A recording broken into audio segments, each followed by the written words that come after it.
I'm Emily. I'm a physical therapy student. Can you confirm your name and date of birth for me, please? Hunter Gilbert, June 6, 2001. Okay. So I have already washed my hands and warmed the stethoscope. I'm just going to be listening to your breath sounds today. It's easiest when you're in a seated or upright position and on bare skin.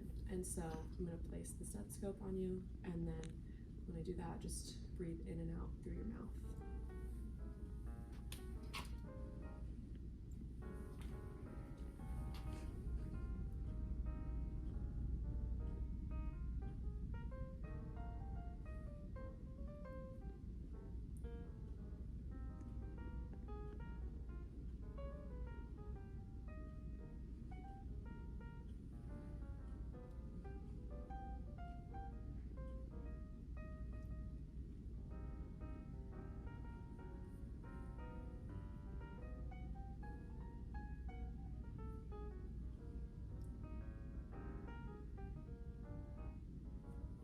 Now I'm going to listen to the breath sounds in the back.